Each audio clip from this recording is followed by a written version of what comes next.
මුලින්ම ඇත්තටම මේකේ පෙරවදන මට දැන් කියවන්න ලැබුණේ පෙරවදනේ කරුණු කීපයක් මම හිතන්නේ සඳහන් කිරීම වටිනවා අදහස් දැක්වීමට යන්න කලින් විශේෂයෙන්ම මම හිතනවා සලකුණු කළ යුතු ප්‍රධාන කරුණු තුනක් මේකේ තියෙනවා. ප්‍රධාන වශයෙන් මම හිතන්නේ අපේ මද්දුමගේ සහෝදරයා කතා කරද්දිත් ඔහුත් මතු කරා විශේෂයෙන්ම යානිස් වරුෆකිස්ගේ දේශපාලනයට සම්පූර්ණ අනුමැතිය නොදක්වා තමයි. එහෙම නැත්නම් ඒකත් එක්ක සම්පූර්ණයෙන් හිටගන්නේ නැතුව තමයි මේ කෘතියේ තියෙන සාහිත්‍යමය වගේම ශාස්ත්‍රීය දේශපාලනික වැදගත්කම නිසා තමයි ඕන් මේක පරිවර්තනය කරන්න සම්බන්ධ වෙන්නේ. විශේෂයෙන්ම ගත්තට පස්සේ සිරිසා කියන ව්‍යාපාරය ඇතුලේ 2015 2014 2015 මතුවෙච්ච ග්‍රීසියේ මේ ව්‍යාපාරයේ තිබුණු දේශපාලනයේ තියෙන ප්‍රතිවිරෝධතා විශේෂයෙන්ම ජනතාවාදී නැත්නම් ජනප්‍රියවාදී පොපුලිස්ට් මූවමන්ට් එකක් විදිහට මේකේ තිබුණු ප්‍රතිවිරෝධතා මම හිතන්නේ අවධානයට ගැනීම ඉතාම වැදගත්. මේ වගේ ඒ දේශපාලන ව්‍යාපාරයේ හිටපු න්‍යායාචාර්යවරයෙක් වශයෙන් යානිස් වරුෆකිස්ගේ දේශපාලනය සහ ඔහුගේ න්‍යායාත්මක කාර්යභාරය තේරුම් ගැනීමේදී මම ඒක සඳහන් කරන්නේ ඇත්තටම මෙතනින් එහාට හිතනවා නම් විප්ලවාදී ශිෂ්‍ය සංගමයේ මෙතනින් එහාට හිතනවා නම් මම මුලින්ම යෝජනාවක් කරන්න කැමතියි. What is populism? නැත්නම් ජනතාවාදය ජනප්‍රියවාදය කියලාත් මේකේ අර්ථයක් දෙන්න පුළුවන්. ජනතාවාදය කියලා අපි ගත්තොත් මේ වාම ජනතාවාදය පිළිබඳව විශාල කතිකාවක් අවශ්‍ය මොහොතක අපි ඉන්නේ. සමග යෝජනාවක් විදිහට කරන්න කැමතියි මේ කෘතියේ තියෙන නැත්නම් ඔබලාම පටවගෙන තියෙන මේ බර සාකච්ඡාවට ගැනීම අතිශය වැදගත්. ඊළඟ සාකච්ඡාවකදී මම හිතන යෝජනාවක් විදිහට මේක ගැනීම අතිශය වැදගත් කාරණයක් වෙනවා. ඒකම දෙවෙනි කාරණය තමයි හැඳින්වීමේ තියෙනවා සහෝදර සහෝදරිය අතේ තියෙනවා බලන්න පුළුවන්. විශේෂයෙන්ම මේ කෘතියත් මද්දුගමේ සහෝදරයා කියපු විදිහටම ආර්ථික විද්‍යාඥයන්ට ආර්ථිකයේ බාර දීම පිළිබඳව විශාල විරෝධයක් ලෝකයේ මතුවෙමින් තියෙන වාතාවරණයක් මේ. ඒකම ශ්‍රී ලංකාව විශේෂ කොට ගත්තොත් මේ අවිල්ලා තියෙන ආර්ථික පරිවර්තන පනතත් එක්ක ඒකම අපිට දැන් මේ අපිට ෂූට් කරනවා වගේ එනවා විශාල පරිවර්තන පනත් ගණනාවක්. ඒව දිහා බැලුවම පේනවා මේ හුදු ආර්ථික විද්‍යාඥයන්ට මේවා පවරපුවාම ඇතිවෙන අපි කියන තාක්ෂණිකවාදී ටෙක්නොක්‍රටික් නැත්නම් ශිල්පාධිපත්‍යවාදී මෙන්න මේකේ තියෙන අර්බුදය ඊටාම පැහැදිලිව පේනවා. මොකද මේ අය කිසිසේත්ම මේ පවතින නව ලිබරල් ආර්ථික ක්‍රමේනොත් නව සම්භාව්‍ය ආර්ථික විද්‍යාවනුත් කැඩෙන්න ලෑස්ති නැහැ. ඒ නිසා ඊටාම වැදගත් ඒක සඳහන් කිරීම විශේෂයෙන්ම සන්දර්භයන් දෙකක් විදිහට ගත්තට පස්සේ ග්‍රීසියේ සහ ලංකාවේ ඊටාම සමාන තත්වයන් තියෙනවා. ප්‍රවණතා තියෙනවා. අපි අහුවෙලා ඉන්න මූල්‍ය අර්බුදය සහ ග්‍රීසිය අහුවන මූල්‍ය අර්බුදය ඇතුලේ ඊටාම සමාන ලක්ෂණ තියෙනවා. ඒකම මේක ඇතුලේ ආර්ථික විද්‍යාඥයන් කරමින් ඉන්න කාර්යභාරය පිළිබඳවත් සමාන ලක්ෂණ තියෙන නිසා ඊටාම වැදගත් ඒක සටහන් කිරීම. සහ හැඳින්වීම ගත්තට පස්සේ මේකේ අවසාන වශයෙන් හැඳින්වීම සම්බන්ධයෙන් කාරණයක් කියනවා නම් මම මේකට හරි කැමති නිසා මේක කියන්නේ දේශපාලන ආර්ථිකය කියන මාතෘකාව. මේක ලංකාවේ ශාස්ත්‍රීය ලෝකේ ගත්තොත් අවුරුදු 20ක් විතර සෑහෙන යට ගියපු මාතෘකාවක්. විෂයක් විදිහට ගත්තොත් අතිශයින් ඊටාම අවම වශයෙන් අවධානයට ලක් වෙච්ච මාතෘකාවක්. අපි ආර්ථික විද්‍යා දෙපාර්තමේන්තුව ගත්තොත් ලංකාවේ මම හිතන්නේ පේරාදෙනියේ පමණයි දේශපාලන ආර්ථිකය කියලා අඩු ගානේ කෝස් එකක් තියෙනවා. අනිකුත් සියලුම දෙපාර්තමේන්තු වල මේ දේශපාලන ආර්ථිකය කියන පාඨමාලා අහෝසි කරලා තියෙනවා. මොකද මේ බුද්ධිමතුන් දන්නවා වැඩි ඇත්තටම.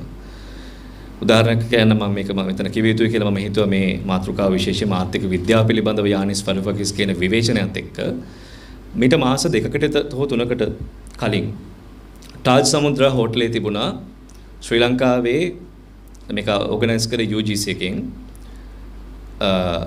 විශේෂයෙන්ම ශාස්ත්‍ර අපි කියන ආර්ට්ස් ස්ට්‍රීම් එකම හියුමැනිටිස් සෝෂල් සයන්සස් සමාජීය විද්‍යාවන් මානව ශාස්ත්‍ර මෙන්න මේවා ප්‍රතිව්‍යුහගත කරන්න නැත්නම් අලුතෙන් මේවා ගැන හිතන්න සංවිධානය කරපු සාකච්ඡාවක් තිබුණා වැඩමුළුවක් තිබුණා.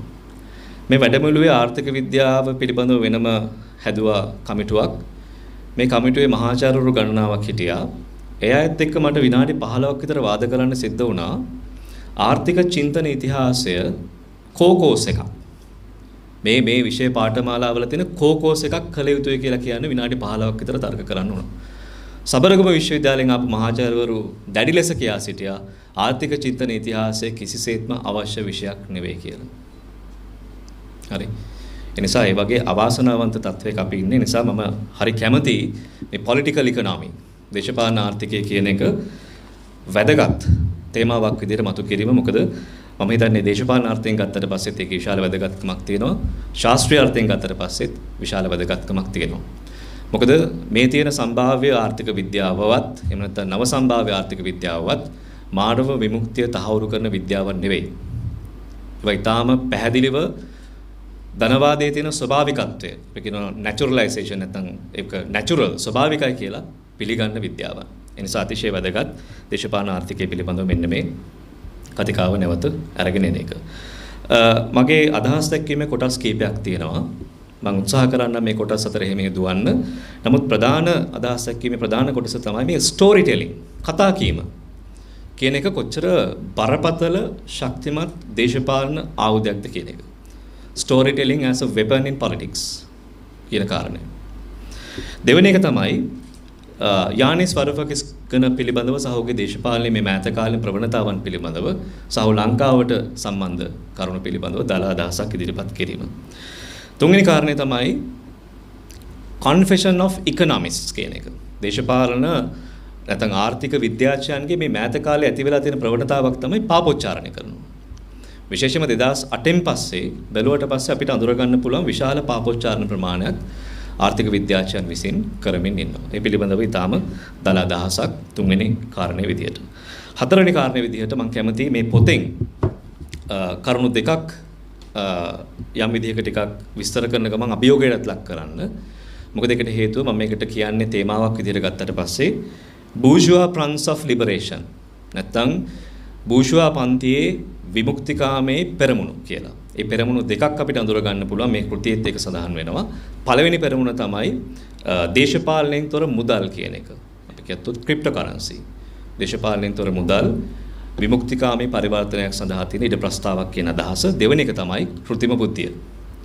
artificial intelligence. ෆ්‍රොන්ට්ස් දෙකක් විදිහට මේකේ විශාල කොටස් තිබුණත් මම මේ දෙක උපුටා දක්වමින් යම් අදහසක් ඉදිරිපත් කරන්න උත්සාහ කරනවා. පළවෙනි කාරණයට ගියොත් මේ ස්ටෝරි ටෙලිං කතා කීම කියන එක මම හිතන්නේ මේ කෘතියේ සම්පූර්ණ ගත්තට පස්සේ නැරටිව් එක ආඛ්‍යානය ගත්තට පස්සේ කතා කීමේ ශෛලියෙන් තියෙන එකක්. මම හිතන්නේ හරි පැහැදිලි කතා කීමේදී අපි බොහෝ විට උත්සාහ කරනවා දේවල් සරල කරන්න. නැත්නම් අපි දන්න සංකීර්ණ කාරණා සාමාන්‍ය අපි අතර තියෙන ආදරේ භාෂාවට ගේන්න සමහරවිට. අපි අතර තියෙන සමීපස්ථභාවයේ භාෂාවට ගේන්න. දුවකට මේ කතාව කියද්දි මම හිතන්නේ ඊට වඩා ගැඹුරු හරයක් සහ බොහොම ලයාන්විත ස්වරයක් මේ හැම පරිච්ඡේදයකම ගැබ් වෙලා තියෙනවා. ඒක හරි වැදගත්. ඒකම මේක තව කෙනෙකුට කියන එකට වඩා මම හිතනවා යානිස් වරුෆකිස් කරන දේ තමයි මේක Tamanට පැහැදිලි කරගන්න එක. Tamanට පැහැදිලි කරගන්න එක. උදාහරණයක් ගත්තොත් ඔහු මේ දන්න විෂයක් අතිශය සංකීර්ණ කාරණා පිළිබඳව මේකේ ඓතිහාසික, තාක්ෂණික, මොගණිතඥයෙක්. ඒකම ආර්ථික විද්‍යාවේ තියෙන ඊටාම ශිල්පාධිපත්‍ය කියලා මම කියවේ ටෙක්නොක්‍රටික් කාරණා දන්න පුද්ගලෙක්. මේ බරපතල කාරණා මම හිතන්නේ Tamanටත් පැහැදිලි කරගන්න එක තමයි වරුෆකිස් මම හිතන්නේ දුවටත් පැහැදිලි කරනවට වඩා කරමින් ඉන්නේ. ඒක අතිශය වැදගත් දේශපාලනික ඔහුටත්. මොකද ඒකට හේතුව 2015 යානිස් වරුෆකිස් යම් විදිහක ටිකක් විප්ලවකාරී පුද්ගලයෙක් විදිහට සිරිසා ව්‍යාපාරය වගේම යුරෝපානු සෙන්ට්‍රල් බැංක් එක සහායකම IMF එක සැලකුවේ ඔහුව ඈඩ් කළ යුතු කෙනෙක්. මේ ටේබල් එකට ගේන්න ඕන කෙනෙක් විදිහට නෙවෙයි. ඒ නිසා ඔහුගේ තිබුණු යම්කිසි විප්ලවීය ප්‍රවණතා සිරිසා ව්‍යාපාරය ඇතුළත් පරාජයටපත් වෙනවා. ඒ පිළිබඳව තිබුණු සිත්තැවුල යම් විදිහක ඔහු සඳහන් කරපු එක කෘතියක් තියෙනවා Adults in the Room කියලා. ඒක චිත්‍රපටයකට පහු කාලයකදී නැගුවා. මේකෙදී අපිට අඳුර ගන්න පුළුවන් දේ තමයි මෙන්න මේ කාරණේ නිසා ඔහු නැවත පරීක්ෂා කරනවා. නැත්නම් නැවත අභියෝගයට ලක් කරනවා මම හිතන්නේ. සිරිසාවල දේශපාලන ක්‍රියාවලියත් ඒකම ඔහු මුහුණ දුන්නු අපි ගත්තොත් චින්තනමය වශයෙන් ඔහු මුහුණ දුන්නු අභියෝගත් මම හිතන්නේ ටිකක් පැහැදිලි කරගන්න උත්සාහ කරනවා. අපි මාක්ස්ට ගියොත් මාක්ස් හරි පැහැදිලිව කියනවා එක කාරණයක් කැපිටල් වල. ඔහු කියනවා the mode of presentation should be different from mode of research. අපි යම් කිසි දෙයක් පරීක්ෂා කරන විදිය, අපි රිසර්ච් කරන විදිය ප්‍රසන්ටේෂන් එකකින් වෙනස් වෙන්න ඕන.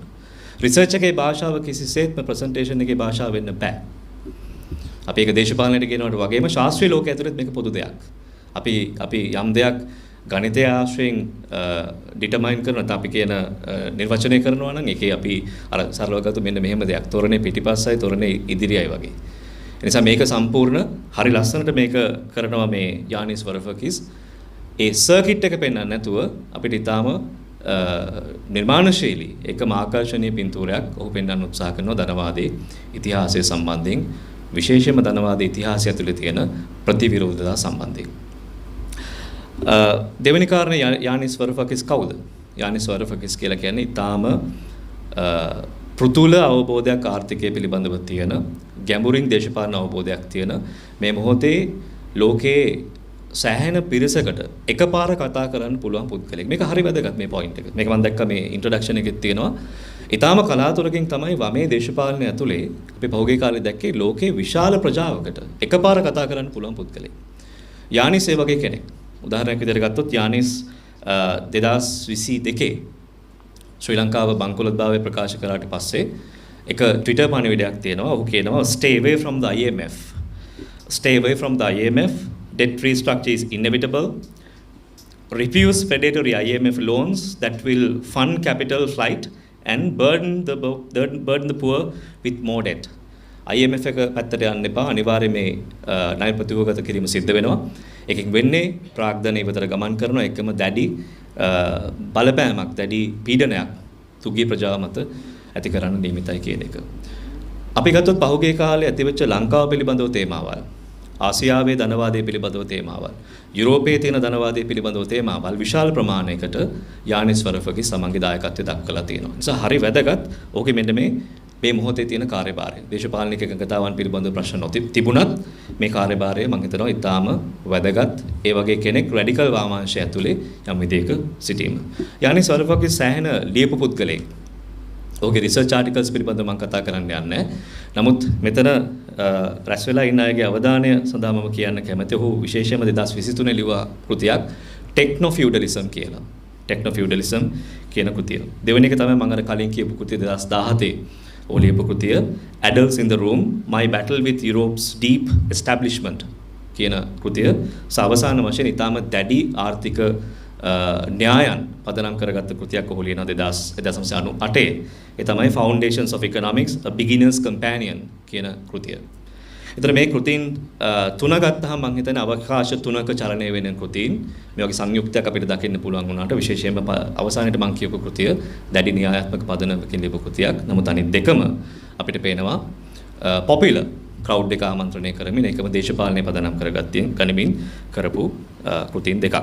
සිරිසා කියන ව්‍යාපාරය ඇතුලේ අපිත් සෑහෙන අවධානයෙන් උද්‍යෝගයෙන් බලන් හිටපු ව්‍යාපාරයක් සිරිසා කියලා කියන්නේ.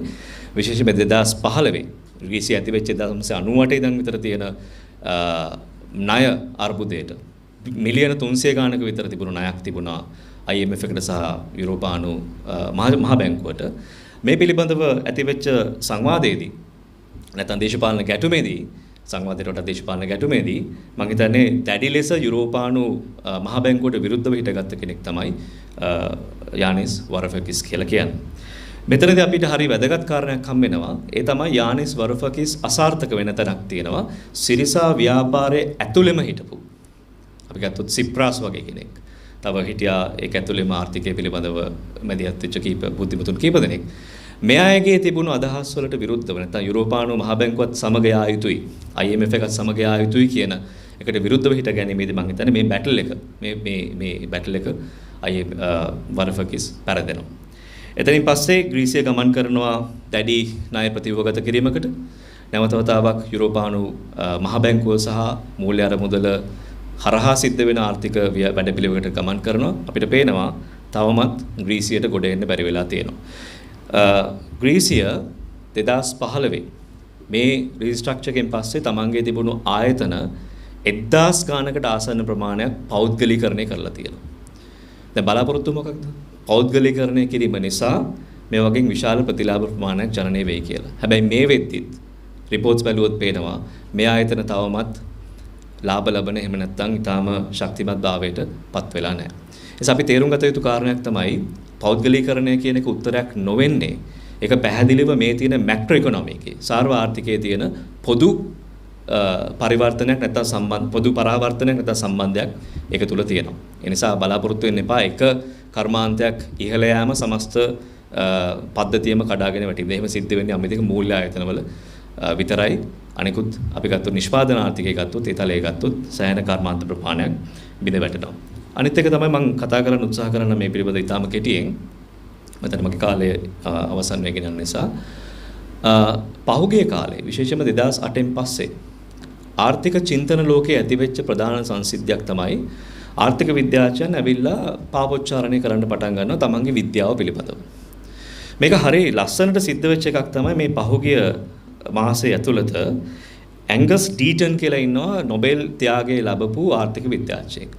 ඔහුගේ පරීක්ෂණ ශාස්ත්‍රය වෙන්නේ පරිභෝජනය, දරිද්‍රතාව, කුටුම්බවල තියෙන ආදායම වගේ ශාස්ත්‍ර. ඔහුට ඇත්තටම නොබෙල් ත්‍යාගය ලැබෙන්නේ පරිභෝජනය පිළිබඳව ඔහු කරපු කන්සියුමර්ස් අපි කියන කන්සම්ප්ෂන් කියන මාතෘකාව යටතේ. ඇංගස් ඩීටන් හරි ලස්සන කතාවක් කියනවා. ඔහු ලියනවා ආටිකල් එකක්. ඒ ආටිකල් එකේ නම තමයි මම සර්ච් කරලා බලන්න පුළුවන් හැමෝටම. මේක පළවෙන්නේ ඇත්තටම ඊටාම අයිරොනිකලි මේක පළවෙන්නේ IMF වෙබ්සයිට් එකේ. මේක තියෙන IMF වෙබ්සයිට් එකේ. මේ ආටිකල් එකේ නම තමයි Rethinking My Economics. මගේ ආර්ථික විද්‍යාව පිළිබඳව නැවත සිතා බැලීම 2024 මාර්තු මාසේ පළවෙන්නේ. Rethinking My Economics. ඇංගස් ඩීටන් මෙහෙම කියනවා. මේකේ තියෙන විශාල තොරතුරු ප්‍රමාණයට මට යන්න වෙලාවක් නැහැ. නමුත් ඔහු මෙහෙම කියනවා. ඔහු කියනවා මේකේ තියෙන second thoughts කියලා ඔහු කොටසක් ලියනවා. මගේ වයසේ බොහෝ දෙනා මෙන් මම දිගු කාලයක් වෘත්තීය සමිති ආර්ථික කාර්යක්ෂමතාවට බාධා කරන කරදරයක් ලෙස සැලකුව අතර ඔවුන්ගේ මන්දගාමී අභාවය සාදරයෙන් පිළිගත්තෙමි. නමුත් අද විශාල සමාගම් වලට වොෂින්ටනයේ සේවා කොන්දේසි වැටුප් සහ වැටුප් තීරණය කිරීම සම්බන්ධයෙන් ඕනවටත් වඩා බලයක් ඇත. සමාගම් ලොබිකරුවන් සසඳන විට වෘත්තීය සමිති වලට දැනට තරම් බලයක් නැත. වෘත්තීය සමිති වරක් සමාජිකයන් සහ සමාජිකයන් නොවන අය සඳහා වැටුප් වැඩි කිරීමට සටන් කළ අතර ඔවුන් වැඩ කරන ස්ථානවල ප්‍රාදේශීය ප්‍රාන්ත සහ ෆෙඩරල් ආණ්ඩුවල වැඩ කරන ජනතාවට දේශපාලන බලය ලබා දුන්නේය. ඔවුන්ගේ පරිහානිය වැටුප් කොටස් පහත වැටීමටත් විධායකයන් සහ කම්කරුවන් අතර පරතරය විශාල වීමටත් ප්‍රජා විනාශයකට සහ නැගී එන ජනප්‍රියවාදයට හේතුවක් විය. මේ ජනප්‍රියවාදය කියලා කියන්නේ දක්ෂිණාංශික ජනප්‍රියවාදය. ඩැරන් ඇසෙමගලු සහ සයිමන් ජොන්සන් මෑතකදී තර්ක කළේ තාක්ෂණික වෙනස්කම් වලට දිශාව සෑමීටම තීරණය කිරීමට බලය ඇත්තේ කාටද යන්න මත තාක්ෂණයේ සමාජ ප්‍රතිලාභ තීරණය වන බවයි. කෘත්‍රිම බුද්ධිය පිළිබඳව තීරණ ගැනීමට වෘත්තීය සමිති මේසයට කැඳවිය යුතුයි. විශ්වීය සාරවත් බව ළඟා කර ගැනීමට උපකරණයක් ලෙස තාක්ෂණික වෙනස්කම් සඳහා ආර්ථික විද්‍යාඥයන්ගේ උද්‍යෝගයක් පවතිනවා නම් එය කළ හැක්කේ කම්කරු ව්‍යාපාරයේ මැදිහත් වීම හරහා පමණයි. මේ ඊටාම දක්ෂිණාංශික ආර්ථික විද්‍යාඥයන්ගේ මෑත කාලීන ප්‍රකාශය. මම හිතන්නේ මේ කෘතිය අපිට වැදගත් වෙන්නේ ඒ නිසාම තමයි. මොකද ඒකට හේතුව වර්ෆකෙස් ඉදිරිපත් කරන මේ වමේ ඉඳන් ඉදිරිපත් කරන විවේචනය, ආර්ථික විද්‍යාව සඳහා ඉදිරිපත් කරන විවේචනය මම හිතන්නේ අපිට ශක්තිමත් කරගන්න පුළුවන්. එහෙමත් නැත්නම් ඒක පිළිබඳව අලුතෙන් බලන්න පුළුවන් එකක් තමයි මම හිතන්නේ මේ ඇංගස් ඩීටන්ගේ බලන්න පුළුවන් තවත් එක පරාවලෝකනයක් තමයි ඇංගස් ඩීටන් ඉදිරිපත් කරන අදහස. මම අවසාන කොටසට යන්නම්. මේ කොටස තමයි මම ටිකක් වැදගත් කොටසක් විදියට ටිකක් අවධාරණය කරන කොටස. මේ කෘතිය පිළිබඳව කෙනෙක් විවේචනාත්මකව බලන මේ කොටස අතිශය වැදගත්. මම මේකේ හරි කැමති quotations ගොඩක් කියවන්න පුළුවන් නම් නමුත් මට වෙලාව නැහැ. හරි ලස්සන භාෂාවකින් මේක ලියලා තියෙනවා. නමුත් මෙන්න මේ කාරණේ වැදගත්. අපිට පේනවා පහුගිය විශේෂයෙන්ම අවුරුදු 5 ඇතුළත ලෝකයේ ඇතිවෙච්ච ප්‍රධාන ප්‍රවණතා දෙකක් තියෙනවා. විශේෂයෙන්ම දියුණු ධනේශ්වර ලෝකයේ. ඒ තමයි එක ප්‍රවණතාවක් තමයි මේක 2008 විතර ඇතිවෙච්ච අදහසක් ක්‍රිප්ටෝ කරන්සි පිළිබඳව අදහස. අපි කියන ක්‍රිප්ටෝ මුදල් පිළිබඳව අදහස. මේක වැදගත් වෙන්නේ ඇයි? මේක විශාල වශයෙන් ඇමරිකාවේ ගත්තොත් අපි කියන ඇනාකිස්ට් රජය කියන එක දිය විය යුතුයි, රජය කියන එක විනාශ විය යුතුයි, ඒක අභාවයට ආ යුතුයි. මේක විවිධ තල තියෙනවා, ප්‍රවණතා තියෙනවා. නමුත් මෙන්න මේ ප්‍රවණතාව ඇතුලේ හිටපු බොහෝ තාක්ෂණඥයන් මේකට දැඩි දායකත්වයක් දැක්වුවා මේ ක්‍රිප්ටෝ මුදල් සඳහා. ක්‍රිප්ටෝ මුදල් කියන්නේ සරලව ගත්තොත් මධ්‍යගත බැංකු පාලනයකින් තොරව ප්‍රජාවගේ පාලනය වන මුදල් ඒකකයක්. ඒ වගේ වටිනාකම තීරණය වීම සිද්ධ වෙන තාමත් සමපේක්ෂණය මත, ස්පෙකියුලේෂන් මත. හැබැයි මේවා නිර්මාණය කිරීමේ කාර්යභාරය, පවත්වා ගැනීමේ කාර්යභාරය, ලෙජර් එක පවත්වා ගැනීමේ කාර්යභාරය සිද්ධ කරන්නේ ප්‍රජාව විසින්.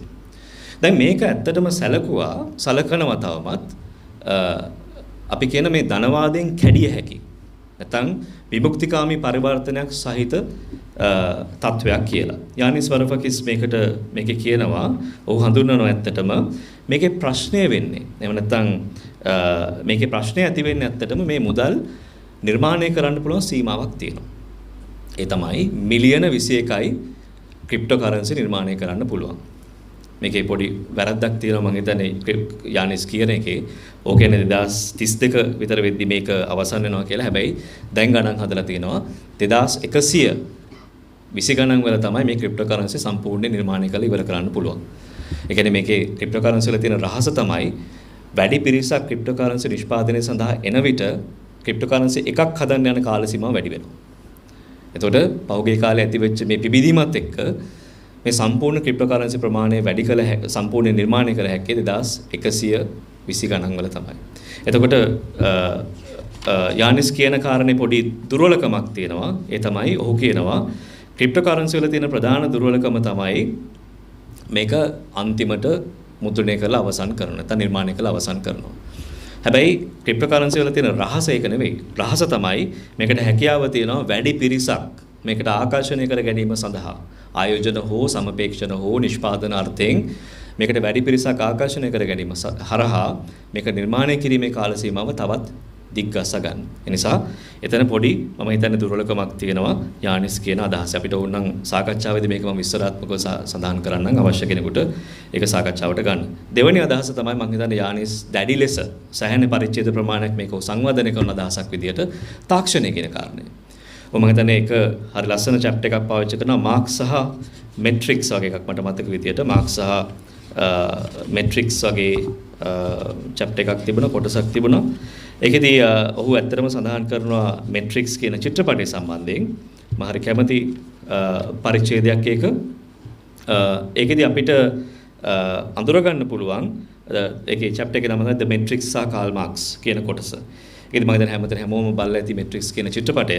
ඒ චිත්‍රපටය ඇතුලේ තියෙන මේ යන්ත්‍ර විසින් මනුෂ්‍යව හුදු බැටරි එකක් බවට පත් කිරීම කියන අදහස. මම හිතන්නේ මෙතනදී ඔහු ඊටාම තමන්ගේ අදහස් ඇතුලේ තමන්ගේ චැප්ටර් එක ඇතුලේ සෙන්ට්‍රල් නැත්නම් අපි කියන බොහොම ශක්තිමත් අදහසක් විදිහට මම හිතන්නේ පාවිච්චි කරනවා. ඒක මම හිතන්නේ එක ධාරාවක් විදිහට මේ මොහොතේ ලෝකයේත් ලංකාවෙත් වර්ධනය වෙමින් තියෙන ධාරාවක් විශේෂයෙන්ම භූෂා විමුක්තිය සම්බන්ධයෙන් ප්‍රධාන ඊටාම ශක්තිමත් අදහසක් විදිහට මේක වර්ධනය වෙමින් තියෙනවා. මම දැක්ක පහුගිය කාලේ අධ්‍යාපන ප්‍රතිපත්ති ඇතුලේ රනිල් රාජපක්ෂගේ ප්‍රතිපත්ති ඇතුලේ අපි දැක්ක මේ AI කෘත්‍රිම බුද්ධිය කියන අදහස දැඩි කතා බහට ලක් වෙනවා. අපි දැක්ක අපිට ඇවිල්ලා තියෙන අධ්‍යාපන ජාතික අධ්‍යාපන පණ ප්‍රතිපත්තිය වගේ එකක් ඇතුලේ මේ අපිට කියනවා AI පාවිච්චි කරන්න උගන්වන්න අධ්‍යයන කරන්න කියලා. හැබැයි අපිට කිසිම අදහසක් නැහැ මේ පිළිබඳව. මොකද පෙරදින විශ්වවිද්‍යාලය ගත්තොත් මම එක වෙලාවකදී තැන් තැන්වල මට ඇවිදින්න සිද්ධ වුණා මාකර් පෙන්ස් හොයාගෙන. හරි. ඒතර මාකර් පෙන්ස් නැති විශ්වවිද්‍යාලයක AI කියලා කියන්නේ මොකද්ද? මේ මම කියන්නේ අපි AI පිළිබඳව උනන්දු නැහැ හෝ AI කියන එක අපිට ආගන්තුකයි කියන එක නෙමෙයි. මම කියන්නේ මේ පිළිබඳව තියෙන විශාල දායකත්වයක් කාර්යභාරයක් රජයේ සතුව තියෙනවා සහ ඒකම AI කියන එක හුදු අධ්‍යාපන උපකරණයක් වෙනවට වඩා ඊට වඩා විශාල සමාජ කාර්යභාරයක් මම හිතන්නේ අපි ඉදිරියේ තියෙනවා. ඒ නිසා මේක මම හිතන්නේ මෙන්න මේ කරුණු දෙක ක්‍රිප්ටෝකරන්සි පිළිබඳව අපිට සාකච්ඡාව හරි වැදගත් මෙතනදී ගේන ඒකම ආටිෆිෂල් ඉන්ටෙලිජන්ස් කෘත්‍රිම බුද්ධිය පිළිබඳව සාකච්ඡාව ඊටාම වැදගත්.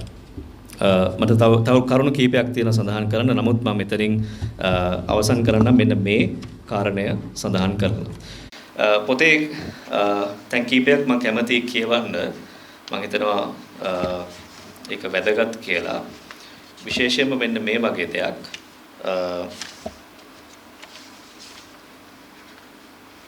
මට විනාඩියක් දෙන්න මම ඒක හොයාගන්නකම්. මෙන්න මේ දේ. මේක මටත් සම්බන්ධ නිසා මම හිතන්නේ හැමෝටමත් මේක සම්බන්ධයි. මේකේ තියෙන අවසාන භාගයේ අනිත් හැම දෙයකටම වඩා මාව ප්‍රකෝපකාරී කරවන හා බියටපත් කරන දෙයක් තමයි මා කිසිවක් නොදන්නා මිනිසුන් හා බලවේගවල සෙල්ලම් බඩුවක් බවට මාව පත් වෙලා කියලා දෙන්න සිතිවිල්ල. මම හිතනවා ගොඩක් දෙනෙකුට මේක මේ විදිහටම දැනෙනවා කියලා. හරි. IMF එක වගේ අපිත් එක්ක සෙල්ලම් කරද්දි මං හිතන්නේ මේක පැහැදිලිව දැනෙන්න ඕන. The Matrix සහ V for Vendetta වගේ චිත්‍රපටි ඉතා ජනප්‍රිය වෙලා තියෙන එකයි. ස්වාධීනව ක්‍රියාත්මක වෙන ස්වයංපාලිත නිදහස් මතධාරීන් වීමේ අපේ අවශ්‍යතාව ඒවා දැඩි ලෙස ඉල්ලා සිටිනවා. ඉතා නරක වහල්භාවය තමයි බරපතල විදියට මොළ හොදා ගන්න ප්‍රීතිමත් මෝඩයෝ ඔවුන්ගේ ධම්මල් වලට පෙම්බැදීම හා තමන්ගේ යටත් වීමේ ප්‍රීතිය වෙනුවෙන් ඔවුන්ගේ හාමුලාට ස්තුති කිරීමට නොවේසිල්ලෙන් බලා සිටීම. අවසාන වශයෙන් මම මේක කියලා මෙතනින් නවත්තන්න මට තව බොහෝ දේ කියන්න තිබුණා. මේකේ හරි ලස්සන කොටසක් තියෙනවා. මේක තියෙන්නේ ඇත්තටම නිගමන අදහසක් කියන කුඩා කොටසේ. මේක මම කියවන්න මම හිතන්නේ මේ පොතේත් යම්කිසි පරිසමාප්තියක් ඔය කලින් සටහන් කරනවා. අනිවාර්යයෙන්ම අපේ මුදල් ප්‍රජාතන්ත්‍රීකරණය කරන්නට පෙර අපට අපේ රාජ්‍යන් ප්‍රජාතන්ත්‍රීකරණය කරන්න සිද්ධ වෙනවා. මේක ඉතාමත් අමාරු කාර්යයක්. නමුත් ඒක කරන්න බැරි නෑ. මම මේ පරිච්ඡේදය ඉවර කරනකොට ඔයාගේ සීයාගෙන් මගේ අප්පච්චිගෙන් ඇහුවා 1946 ග්‍රීක සිවිල් යුද්ධයේ කාලේ සිරකරුවෙක් විදිහට අවුරුදු ගණනාවක් ඔවුන්ගේ ජීවිත ගත කරපු මාකෝනිසොස් සහ ඉකාරියා දූපත්වල තිබුණු යුද සිරකඳුරු වල සිගරට් මුදල් ඒකකයක් බවට පත් වුණාද කියලා. මොකද යානිස් මීට කලින් මේ භාණ්ඩ මුදල් ඒකක බවට පත් වීම දෙවන ලෝක යුද්ධයේ සිරකඳු වල උදාහරණයක් කරගෙන ඔහු සඳහන් කරනවා. නිසා මේක තමන්ගේ තාත්තගේ ජීවිත කාලයක දාලා ඕක කතා කරනවා. මම හිතන්නේ මම ඒක එයාගෙන් ඇහුවේ බ්‍රැඩ්ෆර්ඩ්ගේ යුද සිරකඳුරු කතාව කොතරම් දුරකට අනෙක් කඳවුරු වලටත් පොදු දෙයක් වෙලා තිබුණාද කියලා දැනගන්න. ඇත්තටම මම කියන්න ඕන එයාගේ පිළිතුර මාව පුදුමයටපත් කළා. යානිස් කියනවා ඔයාගේ සීයා කිව්වා නැහැ කියලා. අපි අපිට හම්බුන හැම පාර්සලයක්ම බෙදාගත්තා. එක මොහොතක මම සිගරට් බොන්නේ නැති වුණත් මට සිගරට් එවන්න කියලා මම මගේ නැන්දට කිව්වා. ඒවා ලැබිච්ච වහාම මම ඒවා සිගරට් බොන අයට බෙදලා දුන්නේ. ඒ වෙනුවෙන් ආපස්සට කිසි දෙයක් බලාපොරොත්තු වෙන්නේ නැතුව. ඒක එහෙමයි සිද්ධ වුනේ. අපි එකිනෙකාට උදව් කරගත්තා. මේකෙන් අපිට ඉගෙන ගන්න පාඩමක් තියෙනවා. නමුත් ඒක ගැන වැඩිපුර හොයන එක මම ඔයාට බාර දෙනවා. බොහොම ස්තුතියි.